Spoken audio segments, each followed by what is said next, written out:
મને બહુ સરસ લાગ્યું આ તમારું રાઈસ ફૂડ્સ એન્ડ રેસીપી ચેનલનું જે પ્રેઝન્ટેશન છે કે તમે ડિસ્ટન્સમાં રહીને પણ આ સરસ આઈડિયાથી આ મેનેજ કરી રહ્યા છો. સો a big thank you to you all three. Welcome to our channel Manishbhai. Thank you.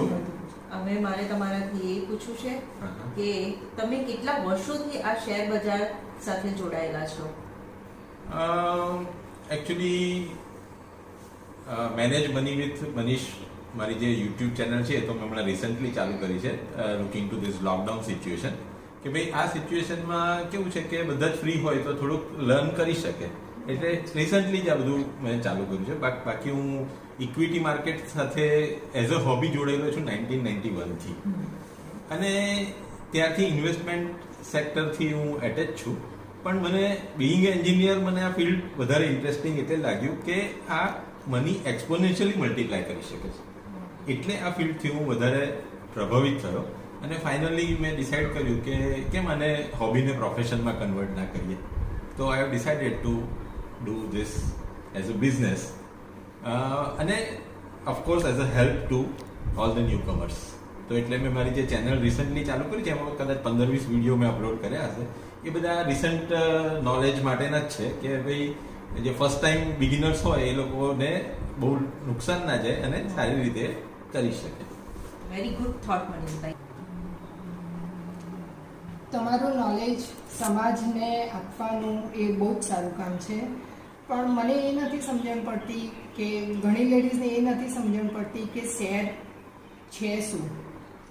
હા, આ એક બહુ ડિટેલ્ડ પ્રશ્ન છે, પણ હું એક સંક્ષિપ્તમાં જવાબ આપવાની કોશિશ કરું છું કે જે રીતે કોઈ પણ બિઝનેસ તમે લોકોએ જે રીતે 3 ફ્રેન્ડ કે 4 ફ્રેન્ડે ભેગા થઈને આ ચાલુ કર્યો છે ચેનલ, પણ જો આને તમે બિઝનેસમાં કન્વર્ટ કરો તો તમારા અત્યારે તો કોઈ ફાઇનાન્શિયલ બાઇન્ડિંગ નથી, પણ જો બિઝનેસમાં કન્વર્ટ કરો અને તમે કોઈ ફૂડ આઇટમનું માર્કેટિંગ ચાલુ કરો કે એવું કંઈક કરો તો તમે શું કરો, તમે 4 જણમાં ફાઇનાન્શિયલનું ડિસ્ટ્રીબ્યુશન નક્કી કરો. That is called partnership. આ પાર્ટનરશિપને શું થયું કે it is a private thing, કે ભાઈ તમે 4 જણ વચ્ચે પ્રોફિટ થયો તો પણ તમે 4 વહેંચશો, લોસ થયો તો પણ તમે 4 વહેંચશો. પણ જ્યારે આપણે ઇક્વિટીમાં જઈએ ત્યારે મોટું ફંડ કોઈ કંપનીને, સપોઝ કોર્પોરેટ કંપની છે જેને 5,000 કરોડનું ઇન્વેસ્ટમેન્ટ કરવું છે, તો હવે એટલા બધા પૈસા એ કંપની લાવે ક્યાંથી? તો એને પબ્લિક પાસે જવું પડે અને પબ્લિક પાસેથી એ પૈસા ઉઘરાવે in the form of share. એટલે ધ્યાન રાખજો કે તમે એ કંપનીના ભાગીદાર બની રહ્યા છો. ચાહે તમે એક શેર પણ લેશો તો તમે કંપનીના ભાગીદાર છો. એટલે જ્યાં પણ ભાગીદારી કરીએ ત્યાં આપણે સમજી વિચારીને કરીએ કે ના કરીએ. તો એ થીમ પર જો તમે ઇન્વેસ્ટમેન્ટ કરશો કે એ થીમ પર તમે ટ્રેડિંગ પણ કરશો તો ડેફિનેટલી આમાં સારી ગેઇન થવાના ચાન્સીસ છે. ગમે તેવી કંપનીમાં જૂની સિસ્ટમ 1991 કે 2000 વખતે એવી હતી કે તે વખતે આપણું આ ઇક્વિટી માર્કેટ રેગ્યુલેટેડ નહોતું. અત્યારે તો સેબી કરીને એક બોડી છે જે આખા માર્કેટને રેગ્યુલેટ કરે છે અને દરેક ઉપર એની ચાપતી નજર હોય છે, ચાહે કંપની હોય, બ્રોકર હોય કે ઇન્વેસ્ટર હોય. અને મોટા ભાગના ફાયદાઓ ઇન્વેસ્ટરના હિતમાં કરવા માટે સેબીએ નિયમ લીધો છે. એટલે ઇન્વેસ્ટરને કોઈ દિવસ હવેની સિચ્યુએશનમાં પોતાની ભૂલ ના હોય તો નુકસાન નહીં જાય. મારો પણ એક પ્રશ્ન છે મનીષભાઈ કે શેરમાં ઇન્વેસ્ટ કેવી રીતે કરી શકાય અને તેના માટે ફંડ કેટલું જોઈએ? Okay, very nice question Alpa. હવે ઇન્વેસ્ટમેન્ટની જ્યારે વાત કરીને ત્યારે શેરમાં ઇન્વેસ્ટમેન્ટમાં કોઈ એવું ફિક્સ એમાઉન્ટ નથી. તમે 1 શેર પણ લઈ શકો, 1000 શેર પણ લઈ શકો અને 1 લાખ શેર પણ લઈ શકો. હવે શેરની વેલ્યુ કંપનીના પરફોર્મન્સ પર ડિપેન્ડ છે, કે જેવી રીતે 1 રૂપિયાનો પણ શેર છે, પણ એવા આપણે પેની સ્ટોક્સમાં ના પડીએ, પણ સારા સ્ટોક્સમાં પડીએ તો સારા સ્ટોક્સની રેન્જ લગભગ તમને 500 થી 5000 સુધીમાં તમને સારો સ્ટોક મળે. હવે 1 લો તો 500 નો પડે અને એવા 10 લો તો 5000 ના પડે, અને પેલો 5000 વાળો તમે 1 પણ લઈ શકો. બરોબર? એટલે એ રીતે તમે શેરમાં ઇન્વેસ્ટમેન્ટ કરી શકો. ભાઈ બહુ જ મોટું કન્ફ્યુઝન છે મેં અત્યાર સુધી તો એવું જ સાંભળ્યું છે કે શેર બજાર એક સટ્ટો છે. તો હવે તમે આના પર થોડો વ્યૂઝ આપો કે ઇટ્સ રિયલી સટ્ટો છે. અને સેકન્ડ ક્વેશ્ચન મારો એ છે કે મ્યુચ્યુઅલ ફંડ સારું, એફડી સારી કે બેસ્ટ ઇન્વેસ્ટમેન્ટ ઇન શેર્સ સારું? સ્વાતિબેન, બહુ સરસ ક્વેશ્ચન છે. અને આ ઘણા બધાને કન્ફ્યુઝન છે કે શેર બજારને લોકો સટ્ટો જ કન્સિડર કરે છે, પણ એને કોણ કેવી રીતે લે છે એના પર નિર્ભર છે. આજે શેર બજારમાંથી જો તમે નામ સાંભળ્યું હોય તો વોરેન બફેટ એ ઇન્વેસ્ટર છે. વર્લ્ડનો biggest investor is Warren Buffett. બરાબર. હવે એ કેવી રીતે બન્યા? જો એણે સટ્ટા રીતે કામ કર્યું હોત તો એ ઇન્વેસ્ટર ના બની શક્યો હોત. એટલે જો તમે એને ઇન્વેસ્ટિંગમાં જાઓ કે તમે ટ્રેડિંગના પ્રોફેશનમાં જાઓ તો તમે એને કન્સિડર કરી શકો, પણ એને કેવી રીતે તમે આંધળું ટ્રેડ કરો, તમે ઓવર એક્સપોઝર ટ્રેડ કરો, એ બધા ટર્મ્સ કદાચ તમારા માટે નવા હશે, પણ ઓવર એક્સપોઝર એટલે તમારી કેપેસિટી કરતા 10 ગણું વધારે તમે કામ કરી જાઓ અને અચાનક બજારમાં કરેક્શન આવે તો ચોક્કસ તમને લોસ જાય અને મોટા લોસીસ જાય. આમાં લોસ જનારા બી કરોડોમાં છે અને પ્રોફિટ કરનારા બી કરોડોમાં છે. બરાબર. એટલે એને કેવી રીતે લેવામાં આવે છે એના પર એને ડિફાઇન થાય. એટલે એને એક જ નજરથી એને ના જોશો કે એને સટ્ટો જ કહેવાય, પણ એક ઇન્વેસ્ટમેન્ટ તરીકે જાઓ કે ટ્રેડિંગની સિસ્ટમ તરીકે જાઓ તો તમને ડેફિનેટલી આમાં ફાયદા થશે. અને બીજું બી મારું હતું કે મ્યુચ્યુઅલ ફંડ એફડી સારી કે હા, એ પોઈન્ટ ક્વેશ્ચન એ છે તમારો. હવે જે રીતે મ્યુચ્યુઅલ ફંડ શું છે એ બી શેરમાં જ ઇન્વેસ્ટમેન્ટ કરે છે. બરાબર. પણ કે અમુક શેર જેવી રીતે કે કોઈ એક શેર આઈશર મોટરનું તમને કહું કે જે 13-14 હજારનો શેર છે. હવે કોઈને 1000 રૂપિયા જ ઇન્વેસ્ટ કરવા હોય તો એ આઈશર મોટર લઈ શકે? ના લઈ શકે. બરાબર. તો એ શું કરે કે 1000 રૂપિયા મ્યુચ્યુઅલ ફંડ કંપનીને આપે અને મ્યુચ્યુઅલ ફંડ કંપની એના વતી, કારણ કે મ્યુચ્યુઅલ ફંડ પાસે તમે એકલાના 1000 રૂપિયા નથી, એમાં બધા હજારો લોકોના 1000 રૂપિયા 5000 રૂપિયા ભેગા થઈને પડ્યા છે, એટલે એમની પાસે કરોડોનું ઇન્વેસ્ટમેન્ટ છે. હવે એ કરોડોના ઇન્વેસ્ટમેન્ટમાંથી એમને આઈસર મોટર લેવા હોય તો તમને આઈસર મોટરનો 1% ભાગ પણ તમારો ગણાય. બરાબર. પણ તમે એટલી મોટી વેલ્યુનો શેર તમે કદાચ લેવા માટે તમારે ડાયરેક્ટલી લેવો હોય એક શેર તો પણ તમારે 13-14 હજાર રૂપિયા ઇન્વેસ્ટ કરવા પડે. એટલે મ્યુચ્યુઅલ ફંડ એ ઇન્વેસ્ટમેન્ટ શેરનું જ છે, પણ એ બધું પ્રોફેશનલી મેનેજ છે. ફાઇનાન્સ ડાયરેક્ટર્સ હોય છે, એના ફંડ મેનેજર્સ હોય છે, એ લોકો બધા ફંડ કલેક્ટ કરતા હોય અને એનું પ્રોપર ઇન્વેસ્ટમેન્ટ કરતા હોય. પણ નાના સ્કેલમાં તમારે ઇન્વેસ્ટમેન્ટ કરવું હોય અને તમને, હું તો એવું કહું છું કે તમને આ વસ્તુ શીખવી હોય તો તમે જાતે 1000 રૂપિયાનું ઇન્વેસ્ટમેન્ટ ઇક્વિટી માર્કેટમાં કરો.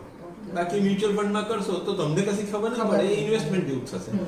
અને સેકન્ડ, એફડી જોડે જો કમ્પેર કરીએ તો એફડી એક પ્રોડક્ટ એવી છે કે જે ફિક્સ્ડ રિટર્ન આપે છે, જેમાં કોઈ રિટર્ન વધારો બી નથી થતો અને કોઈ રિટર્નનો ઘટાડો. જે બેંકે નક્કી કર્યું કે 6.5% તમને રિટર્ન મળશે તો 6.5 તમને તમારો ટર્મ પતશે એટલે એ પ્રમાણે બેંક તમને રિટર્ન આપી દેશે. પણ એફડીમાં તમે રોજ જોવા નથી જતા કે આજે 10,000 મૂક્યા હતા એના 10,100 થયા. બરાબર. અને એવું તમે અહીંયા શેર બજારમાં રોજ જોજો કરશો ને તો તમને એવું થશે કે આ તો મારા 99 થઈ ગયા, આ તો 900 થઈ ગયા. એ રીતે તમે એને કન્ફ્યુઝ થઈ જશો અને તમે એવું થશે કે આ તો મને લોસ ગયો, હું વેચી દઉં. પણ એકવાર સિસ્ટમમાં ઇન્વેસ્ટમેન્ટ કરશો, સિસ્ટમમાંથી ટ્રેડિંગ કરશો તો આમાં બધા બહુ રૂલ્સ છે, બધા બહુ સિસ્ટમ છે અને બેઝિક સિસ્ટમ છે. મારી ચેનલ પર મેં બધા બેઝિક્સ વિડીયો મૂક્યા છે, તમે ચોક્કસ જોજો અને તમારી કોમ્યુનિટીને પણ જુએ અને એ લોકોને પણ ફાયદો થાય. એના માટે હું તમને સજેસ્ટ કરું છું કે ટ્રેડિંગ ટેકનિક્સ અને ઇન્વેસ્ટમેન્ટ આઈડિયા એમ કરીને મેં બે પ્લેલિસ્ટ બનાવ્યા છે. અને આજે તમે મને ઇન્વાઇટ કર્યો છે ને તો એક મારે એનાઉન્સમેન્ટ આજે પણ કરવું છે કે ઇક્વિટી ફોર બિગિનર્સ, ફોર હાઉસવાઇફ્સ એમ કરીને એક હું બીજું પ્લેલિસ્ટ બનાવવા માંગુ છું કે જેમાં તમારા જેવા બેઝિક્સ પ્રશ્નો, એમાં 10 વિડીયો જો હું મૂકીશ ને તો તમારા બધા જ કન્સેપ્ટ ક્લિયર થઈ જશે અને એના પછી તમે મારા ટ્રેડિંગ વિડીયો જોશો તો તમને બધી જ સમજણ પડશે. મનીષભાઈ, બહુ સારું તમે આજે અમને માર્ગદર્શન આપ્યું છે કે જેથી અમારા જે કન્ફ્યુઝન હતા શેર બજારના રિલેટેડ એ દૂર થયા છે. મનીષભાઈ, હા બોલો. મનીષભાઈ, મારો એક બીજો પ્રશ્ન છે કે નિફ્ટી 50 એટલે શું? હા, એટલે આ તમારો ક્વેશ્ચન બહુ બેઝિક છે કે આપણા ઇન્ડિયામાં સ્ટોકને રેગ્યુલેટર કરનાર બોડી છે સેબી. મેં તમને આગળ બી એક વાત કહી, SEBI, security exchange board of India. હવે એના અંડરમાં બે એક્સચેન્જ આવે. ઇન્ડિયામાં શેર બજાર કે ઇક્વિટી માર્કેટના ટ્રેડિંગ માટે ગવર્મેન્ટે બે એક્સચેન્જ નિર્ધારિત કર્યા છે, એક NSE ઇન્ડિયા અને એક BSE ઇન્ડિયા. NSE ઇન્ડિયા છે નેશનલ સ્ટોક એક્સચેન્જ છે અને BSE ઇન્ડિયા છે બોમ્બે સ્ટોક એક્સચેન્જ છે. સૌથી પહેલા શરૂ થયું હતું બોમ્બે સ્ટોક એક્સચેન્જ અને બોમ્બે સ્ટોક એક્સચેન્જ પછી જ શરૂ થયું લગભગ 90s નેશનલ સ્ટોક એક્સચેન્જ. હવે નેશનલ સ્ટોક એક્સચેન્જમાં એ લોકોએ એવું ડિફાઇન કર્યું કે ભાઈ આટલી બધી 7000 કંપનીઓ જો લિસ્ટેડ હોય તો બધાને ખબર કેવી રીતે પડે કે સારી કંપની કઈ.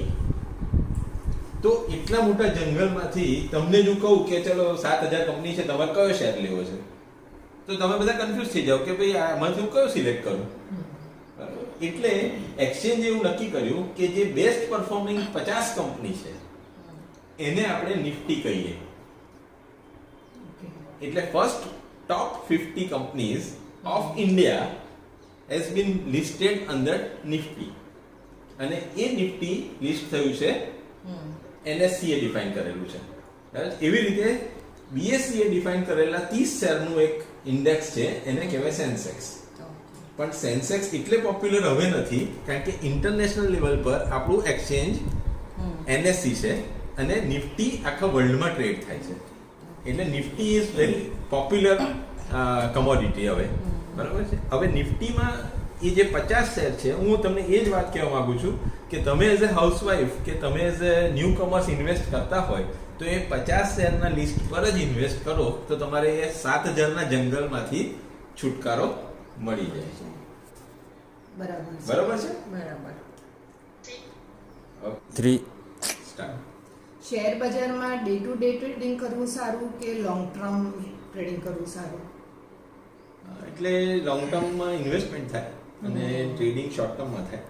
પણ હું એવું સર તમને ચોક્કસ કહીશ કે જો તમે કોઈ સિસ્ટમથી ટ્રેડિંગ કરશો તો એઝ અ હાઉસવાઈફ માટે ટ્રેડિંગ સારું. કારણ કે તમને કેવું છે કે એ પૈસા વધતા તમને દેખાશે તો તમને થોડો એમાં ઇન્ટરેસ્ટ પડશે. લોંગ ટર્મ વાળા શેર્સ હોય એ સેગમેન્ટ જુદું છે અને લોંગ ટર્મમાં તમે જે લોંગ ટર્મની ધારણા રાખો છો એ ઇક્વિટી માર્કેટમાં લોંગ ટર્મની ધારણા 10 yearsની હોય છે.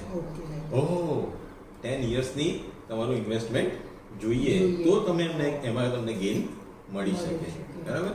એટલે એઝ એ હાઉસવાઈફ કે એઝ એ ન્યૂ બિગિનર્સ તમે ટ્રેડિંગ કરો અને ટ્રેડિંગમાં સિસ્ટમને ફોલો કરો અને સિસ્ટમનું તમે સેગમેન્ટ જુઓ કે તમે કયા પેરામીટરથી એમાં ઇન્વેસ્ટ કરી રહ્યા છો. બરાબર છે. અને ક્યારે તમે એમાંથી એક્ઝિટ લઈ રહ્યા છો. બરાબર છે. એટલે એ સિસ્ટમને તમે ફોલો કરશો તો ચોક્કસ તમને આ ટ્રેડિંગમાં ગેઇન મળશે.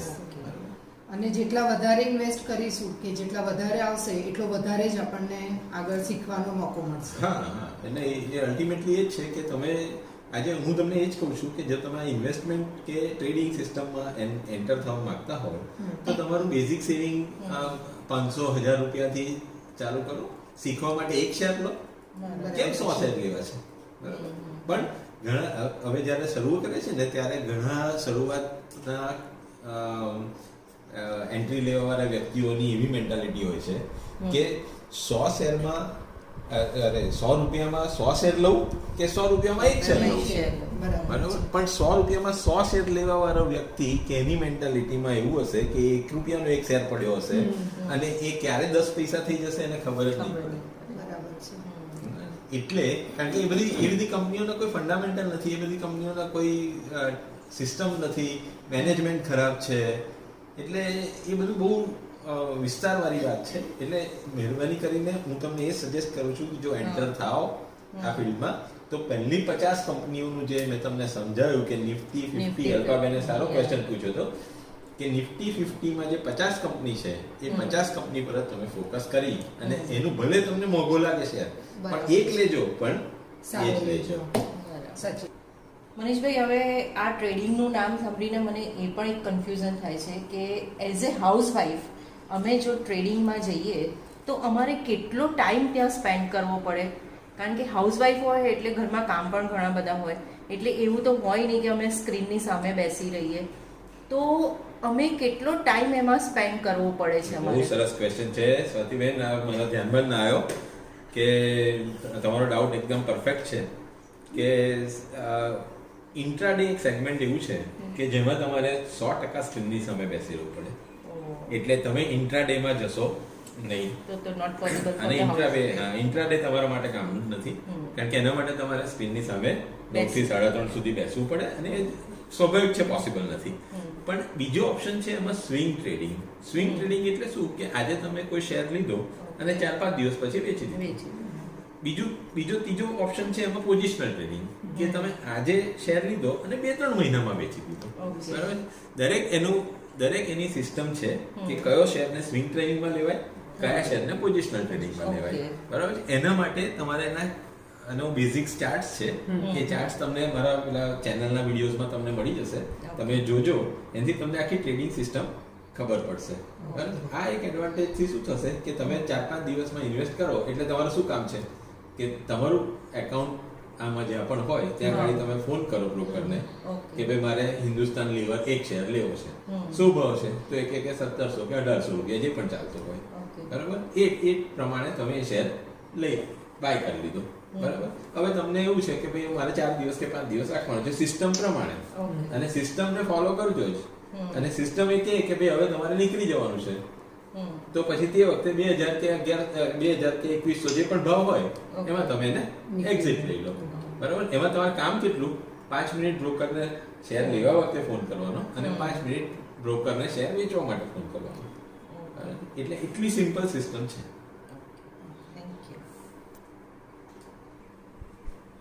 મનીષભાઈ, શેર બજારનું તો આપણે સમજી લીધું, પણ શેર બજારમાં કઈ કંપની સારી? તો સૌથી પહેલા આપણે એ કંપનીની સ્ટડી કરવી પડે. અને સપોઝ કોઈ કંપની આપણને ગમી કે ભાઈ આ કંપનીમાં આપણે રોકાણ કરવું છે, તો એ કંપનીમાં કેટલા શેર્સ આપણે ખરીદી શકીએ? એની કોઈ લિમિટ હોય છે કે તમારી પાસે જેટલું રોકાણ કરવું હોય એટલું તમે કરી શકો છો? બરાબર છે કે આમાં શેર બજારમાં રોકાણ કરવાની કોઈ મર્યાદા નથી. ઓછામાં ઓછા પણ એમાઉન્ટથી તમે ઇન્વેસ્ટમેન્ટ ચાલુ કરી શકો. મેં તમને સ્ટાર્ટિંગમાં કહ્યું રીતે, અને મેક્સિમમ તમે 1,00,000 શેર લેવા હોય તો પણ લઈ શકો છો. એટલે એટલી મોટી રેન્જ છે. અને આ તો હું તમને સ્વાતિબેન ને મીનાબેન, અલ્પાબેન બધા સાંભળો જ છો એટલે કહું છું કે આ તો દરિયો છે. જેટલા ડબ્બા પાણી જેનાથી નીકળતું એ કાઢે. બરાબર છે? એટલું સરસ બિઝનેસ છે, પણ આને વ્યવસ્થિત રીતે કરવો પડે, એજ્યુકેશન લઈને કરવું પડે. કોઈના કહેવાથી આ લઈ લો કે કોઈના કહેવાથી આને વેચી દો, એ રીતે આ લાઈન નથી. એટલે તમે થોડું બેઝિક એજ્યુકેશન લો, અને એ હું ફ્રી તમને પ્રોવાઈડ મારા ચેનલમાં કરી જ રહ્યો છું. તમે વિડીયો વોચ કરો, એમાં કોઈ ચાર્જ નથી, અને બધું જ બેઝિક ઇન્ફોર્મેશન મેં એમાં કવર કરેલી જ છે. તો તમે ચોક્કસ બધા જોજો તો તમને ખ્યાલ આવી જશે. અને કોઈ પણ ક્વેરી હોય તો મેનેજ મની વિથ મનીષની જે ચેનલ છે એના યુટ્યુબમાં કમેન્ટ સેક્શનમાં કમેન્ટ કરજો. I will reply two everybody. બરાબર છે? કારણ કે માર્કેટમાં એટલી બધી કંપનીઝ છે એટલે આપણે હંમેશા કન્ફ્યુઝન રહીએ કે કઈ કંપની બેસ્ટ. હા, એના માટે મેં તમને 50નું લિસ્ટ બતાવી દીધું ને. ઓકે. 7,000 માંથી તમે 50 પર આવી જ ગયા છો. હવે 50 માં 50 સારી જ છે. એ વસ્તુ એ બી તમને કહું કે નિફ્ટીનો એક રૂલ છે. એ નિફ્ટીમાં 50 કંપની વર્ષોથી એ જ 50 કંપની છે એવું નથી. દર 6 મહિને એમાંથી જે ખરાબ પરફોર્મિંગ કંપની હોય એના બધા ફોર્મ્યુલા છે, એની બધી સિસ્ટમ છે. એ જે ખરાબ પરફોર્મિંગ કંપની હોય એ એક્ઝિટ લે, નિફ્ટીમાંથી એ લોકો કાઢી મૂકે ને, અને જે સારી પરફોર્મન્સ વાળી કંપની હોય એ નિફ્ટીમાં લિસ્ટમાં આવી જાય. એટલે એમાં આ બધી તૈયારી સેબી અને નેશનલ સ્ટોક એક્સચેન્જે કરેલી છે તમારા નાના ઇન્વેસ્ટરના ફાયદા માટે, કે તમે કોઈ ખોટી કંપનીમાં ફસાઈ ના જાઓ. ભૂલમાં પણ તમે કોઈ શેર એવો લઈ લીધો હોય નિફ્ટીમાંનો કે જે 6 મહિના પછી નીકળી જવાની હોય તો તમે પણ વેચી દો. તમે એને પકડી ના રાખશો, કારણ કે નિફ્ટીમાંથી કેમ નીકળી છે? કારણ કે એનું પરફોર્મન્સ સારું નથી. બરાબર? એટલે એ ખાસ એક વોચ લિસ્ટમાં જોવાનું. દર 6 મહિનાનો રૂલ જ છે. અને કે ભાઈ અને 6 મહિનાથી લગભગ 15 દિવસ પહેલા એ લોકો ડિક્લેર કરી દે કે ભાઈ આ કંપની વી આર એક્ઝિટિંગ. બરાબર? અને નવી કંપની જે આવતી હોય એ અંદર એન્ટર થાય. એવું નહીં નવી આવી એ જ લેવી, પછી તમે એ 50 માંથી ગમે તે લઈ શકો. ઓકે, હવે મારે એક બીજું વસ્તુ એ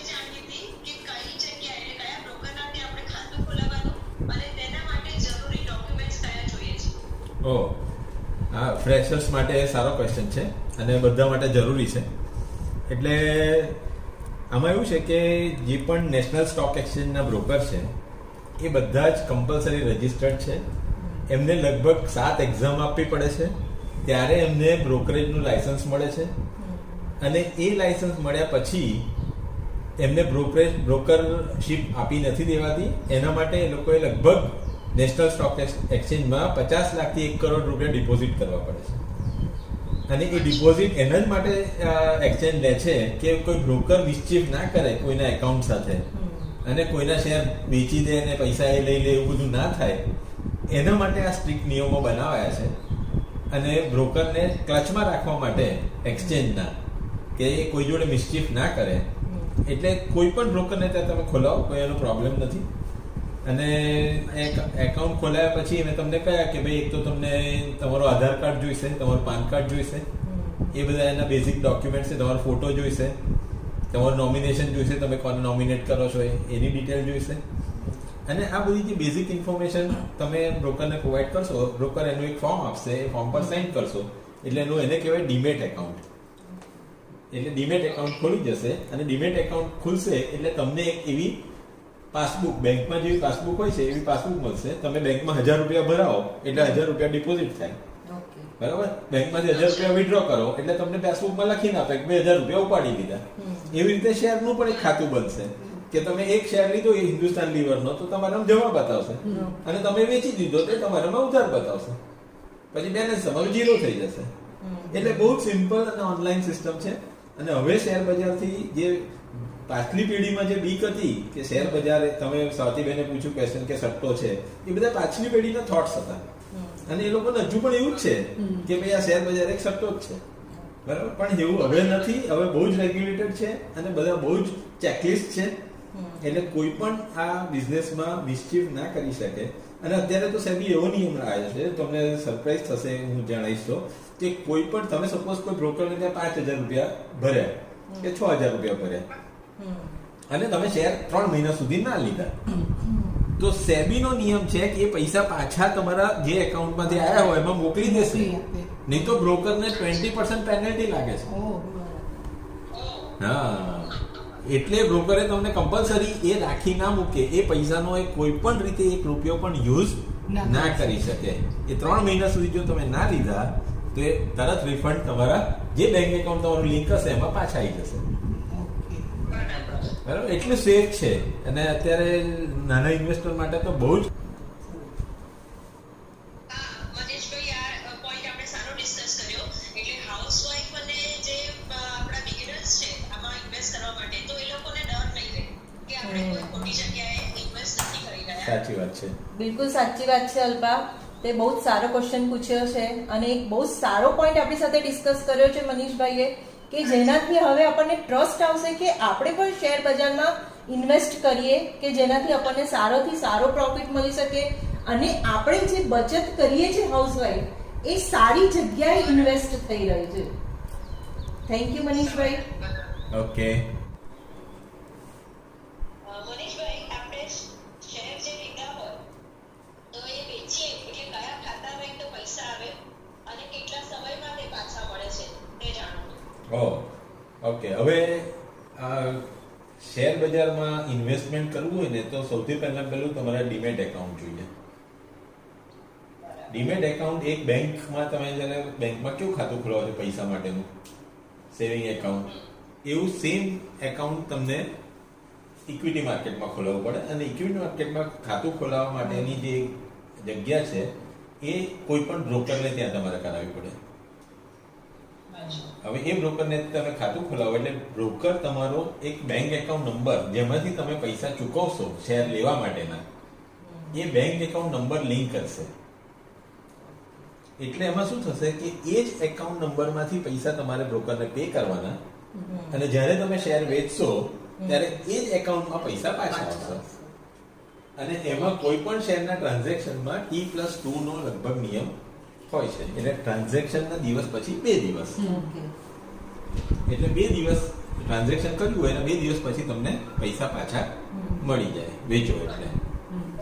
એકદમ સિમ્પલ પ્રોસિજર છે, બધી ઓનલાઈન સિસ્ટમ છે. હવે એવું નથી કે ચેક આપવા જવાનું, ચેક લેવા જવાનું, બ્રોકરે આજે ના આપ્યા, બ્રોકરે કાલે ના આપ્યા, બ્રોકર ધક્કા ખવડાવે છે, એ કોઈ પોસિબિલિટી ઇક્વિટી માર્કેટમાં હવે રહી નથી. બેસ્ટ રેગ્યુલેટેડ માર્કેટ હવે આપણું ઇન્ડિયાનું સ્ટોક એક્સચેન્જ છે. મનીષભાઈ, તમે બહુ જ સારા પોઈન્ટ ડિસ્કસ કર્યા છે અને બહુ જ સારું નોલેજ આપ્યું છે, પણ મને હજી પણ એક ક્વેશ્ચન છે હા, પૂછો ને મીરાબેન. કે શેર બજારમાં જો કોઈને લોસ જાય તો એ લોસનું રિકવર કેવી રીતે થઈ શકે? હા, આ હાઉસવાઈફને હંમેશા એક સાચી ટેન્શન રહે છે. સાચી વાત છે, સાચી વાત છે. હવે શેર બજાર વિશે હું તમને થોડીક માહિતી આપી દઉં કે કોઈ પણ બિઝનેસ તમે કરશો, બરાબર, આ તો બહુ રેગ્યુલેટેડ છે, પણ તમે કોઈ પણ બિઝનેસ કરશો તો તમે એવું જ એક્સપેક્ટ કરશો કે હંમેશા પ્રોફિટ જ થશે? બરાબર, એ તમારા લોસ પણ થઈ શકે છે. એટલે એના માટે તમારું એક સ્ટ્રોંગ બિઝનેસ મોડલ જોઈએ જે તમને લોસ ના કરાવે. બરાબર, હવે આપણે કંપનીએ સિલેક્ટ કરવાની છે કે જેના બિઝનેસ મોડલ સ્ટ્રોંગ હોય. હવે સ્ટ્રોંગ બિઝનેસ મોડલ વાળી કંપની સિલેક્ટ કરીશું તો બેર મિનિમમ ચાન્સીસ થઈ જશે લોસ જવાના. બરાબર, પણ તમે ગમે તેવી મોડલ વાળી કંપનીને સિલેક્ટ કરશો એટલે તમને વારંવાર મેં એકની એક વસ્તુ સલાહમાં એટલે જ કહી કે તમે પેલી 50 કંપનીની લિસ્ટમાંથી સિલેક્ટ કરશો તો એના બિઝનેસ મોડલ સ્ટ્રોંગ હશે તો જ એ નિફ્ટી 50 માં આવી જશે. તમે એટલું તો વિચારો કે 7000 કંપનીઓ છે માર્કેટમાં, એમાંથી 50 કંપની ટોપ પર આવે છે અને એ ટોપમાં તમે ઇન્વેસ્ટ કરો છો જેના પર ઇન્ડિયાની ઇકોનોમી ડિપેન્ડન્ટ છે.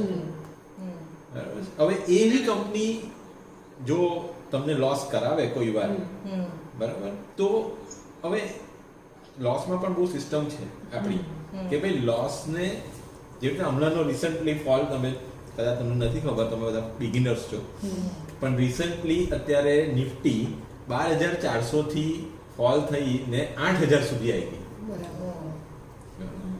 બીકોઝ ઓફ ધીસ કોવિડ-19, કોરોના વાયરસ, લોકઆઉટ, ફેક્ટરીઓ બંધ છે, કામ નથી, ગવર્મેન્ટ તો પણ કહે છે કે એમ્પ્લોયને નીકાળશો નહીં, એમને સેલરી આપજો, તો એ બધા એક્સપેન્સીસ ક્યાંથી આવશે? બિઝનેસ છે નહીં, સેલ્સ થતા નથી, તો એ બધા ફિયરને લીધે આખો ફોલ આવ્યો છે. આ કંપનીઓ ખરાબ નથી, પણ જો તમે 12,400 કોઈ એક શેર લીધો હોય 2,000 રૂપિયાનો તો ચોક્કસ અત્યારે 1,000 રૂપિયા થઈ ગયો હશે. બરાબર, એટલે આમાં તમે ઇન્વેસ્ટમેન્ટ કરતા હોય તો કોઈ પ્રોબ્લેમ નથી, પણ જો તમે ટ્રેડિંગના સેગમેન્ટમાં હો કે 4-5 દિવસના મેં તમને સ્વિંગ ટ્રેડ બતાવ્યા કે પોઝિશનલ ટ્રેડ બતાવ્યા, એમાં આપણે એનો સ્ટોપ લોસ કહેવાય એ જરૂરી મૂકવો પડે કે ભાઈ સપોઝ મેં 2,000 નો શેર લીધો છે તો 1900 થી નીચે આવશે તો હું એક્ઝિટ થઈ જઈશ, હું વેચી દઈશ એને. એટલે મારે 100 રૂપિયાથી વધારે લોસ લેવો નથી. બરાબર, તો તમારે 1,000 રૂપિયા આવી જશે તો તમને કોઈ ફરક નહીં પડે, પણ કંપની ખોટી નથી. આટલો મોટો તમને લોસ દેખાઈ રહ્યો છે. બરાબર, પણ તમે તમારી મેન્ટાલિટી ક્લિયર રાખજો કે જો તમે ટ્રેડિંગ માટે 5 દિવસ માટે લેતા હોય, તમારો લોસ નક્કી કરી લેજો કે ભાઈ આનાથી નીચે જશે તો હું એક્ઝિટ કરી દઈશ. બરાબર, એટલે તમને આમાં આ સિસ્ટમમાં એ જ મહત્વનું છે કે ગેઇન શુડ બી મેક્સિમમ. એટલે આમાં એક રિસ્ક રિવોર્ડ રેશિયો કરીને, I repeat once again, loss should be minimum and gain should be maximum. એક પેટર્ન છે આમાં કે રિસ્ક મેનેજ કરવાની કે risk reward ratio. Risk reward રેશિયોને મેનેજ કરવા માટેનો જે સિસ્ટમ છે એ ઇક્વિટી માર્કેટમાં 1:3 ની પેટર્ન છે. તમને 3 ગણો પ્રોફિટ જોઈતો હોય તો 1 ગણો લોસ લેવાની તૈયારી સાથે ઇન્વેસ્ટમેન્ટ કરવું જોઈએ. બરાબર, એટલે વન ટાઈમ લોસ થાય, 10 રૂપિયાનો શેર હોય તો એનો તમે 1 રૂપિયો લોસ રાખો તો એને વેચશો 13 રૂપિયા પર. બરાબર, આ એક સિમ્પલ એક્ઝામ્પલ છે. એટલે this is called risk reward ratio. આ રિસ્ક રિવોર્ડ રેશિયો મેનેજ કરશે એ જ આ માર્કેટમાં જીતશે. બરાબર, it is equity market is a pure game of probability. બરાબર, એ પ્રોબેબિલિટીની સિસ્ટમ પર જ ચાલે છે. ટ્રેડિંગની વાત છે, ઇન્વેસ્ટમેન્ટનો સેગમેન્ટ જુદો છે. મેં તમને કોઈ 10 વર્ષનો ખેલ છે. બરાબર, કદાચ હાઉસવાઈફ તરીકે તમે લોકો એટલા લાંબા સમય સુધી ઇન્વેસ્ટમેન્ટ નહીં રહી શકો. બરાબર, એટલે બેટર છે તમે ટ્રેડિંગમાં જાઓ અને ટ્રેડિંગમાં એક સિસ્ટમથી જાઓ. અને મારો ટ્રેડિંગમાં માઇન્ડસેટ બહુ જરૂરી છે. મારી ચેનલ પર મેં એક વિડીયો મૂક્યો છે, ટ્રેડિંગ માઇન્ડસેટ. તમારું મગજ કેવું હોવું જોઈએ ટ્રેડિંગ વખતે. બરાબર છે. એ વિડીયો તમે ચોક્કસ બધા જોજો, ટ્રેડિંગ માઇન્ડસેટનો. એનાથી તમને આખો એક ઇન્વેસ્ટમેન્ટ માઇન્ડસેટનો પણ વિડીયો મૂકેલો છે, પણ તમે ટ્રેડિંગ માઇન્ડસેટનો વિડીયો જોજો. એવું હું તમને ફરીથી એકવાર રિક્વેસ્ટ કરીશ કે એ વિડીયો તમને બહુ જ હાઇલાઇટ કરશે આ બધા ટ્રેડિંગના પેરામીટર્સ પર. ઓકે, તો બિગિનર્સને અત્યારે કહી શકશો કે ઇન્વેસ્ટ કરવું જોઈએ કે નહીં? બિગિનર્સને હું એવું કહીશ કે અત્યારે ખરેખર રાઈટ ટાઈમ છે. અને અત્યારે આ વર્ષ આખું આ લીપ યર છે, કદાચ તમને બધાને ખ્યાલ હશે, 2020 ઇઝ અ લીપ યર. અને લીપ યરમાં વોલેટિલિટી બહુ આવે છે. અમે આખા હિસ્ટ્રી સ્ટડી કરેલી છે, એટલે હું તમને કહી શકું છું કે લીપ યરમાં વોલેટિલિટી એટલે ઘડીકમાં શેર વધી જશે, ઘડીકમાં શેર પડી જશે, ઘડીકમાં વધી જશે, ઘડીકમાં પડી જશે. એટલે આ વોલેટિલિટીનો ફાયદો લેવો હોય તો ટ્રેડર માટે આ બેસ્ટ ટાઈમ છે કે તમે આવા 5-6 દિવસના સ્વિંગ કે 2-3 મહિનાના સ્વિંગ, 2-3 મહિનાના પોઝિશનલ ટ્રેડ લો તો ડેફિનેટલી તમે સારા ગેઇન આમાંથી કરી શકશો. પણ તમે વન ટાઈમનો લોસની પોતાની ગણતરી પણ મૂકજો, અને એથી વધારે લોસ લેશો પણ નહીં. કારણ કે આ ક્યારે કેટલો મોટો ફોલ આવી જાય કોઈને ખબર નથી. હજુ કોરોનાનું કોઈ સોલ્યુશન મળ્યું નથી, કોઈ એન્ટીબાયોટિક મળી નથી, બરાબર છે. પણ અત્યારે જે કંપનીઓ સારી ચાલી રહી છે એ ફાર્મા સેક્ટર ચાલી રહી છે, કારણ કે બધાને દવાઓની જરૂર છે, બરાબર છે. એટલે અત્યારે તમે વિઝન જુઓ તો ફાર્મા સેક્ટર અત્યારે એકદમ બેસ્ટ ચાલી રહ્યું છે, બરાબર છે. એવી રીતે એફએમસીજી ચાલી રહી છે. તમે એવું બેઝિકલી વિચારો કે તમને ટૂથપેસ્ટ રોજ જોઈશે, એની એ બંધ થવાની છે કંપની, એનો બિઝનેસ બંધ થવાનો છે, બરાબર. That is called consumer durables. સાબુ, બરાબર, એ તમને જોઈશે. અત્યારે તો રોજ હાથ ધોવાનું કહે છે 4 વાર, બરાબર. તો તમને સાબુ, સેનિટાઈઝર, એ બધી જે કંપનીઓ છે અત્યારે ડેફિનેટલી એમના પ્રોફિટ વધીને આવશે. તો why not to invest in that segment, why not to trade that. એ કઈ વર્ષો વર્ષ સુધી હાઈ રહેશે એવું નથી, પણ અત્યારના સેગમેન્ટમાં હાઈ છે તો એનો લાભ આપણે કેમ 5-5 દિવસમાં ના ઉપાડી લઈએ. એટલે તમે થેન્ક યુ મનીષભાઈ, તમે જે જાણકારી આપી, જે માર્ગદર્શન આપ્યું, તેનાથી બિગિનર્સ અને જે ઇન્વેસ્ટર્સ છે નવા અને હાઉસવાઈફ તેને ખાસ માર્ગદર્શન સારું મળી રહેશે કે ઇન્વેસ્ટ ક્યાં કરવું અને કેવી રીતે કરવું. અને વધુ જાણકારી માટે આપણે આપણા ડિસ્ક્રિપ્શન બોક્સમાં મનીષભાઈની channel manage money with Manish તેની લિંક આપણે મૂકી દઈશું. So true Alpaben. Thank you for the